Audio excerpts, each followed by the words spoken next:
Foka u ahedh balenave kërcen në varkën e fotografes për t'u shpëtuar atyre.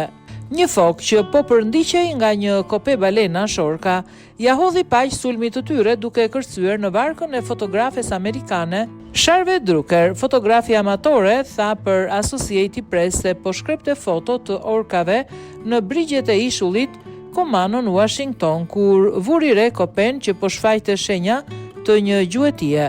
Vetëm pak më pas, një fokë kërceu në varkën e saj duke u përpjekur t'i shpëtonte dhëmbëve të tyre. Ajo tha se orkat u larguan pas 20 minutash dhe foka u hodh në ujë kur varka ju afrua bregut.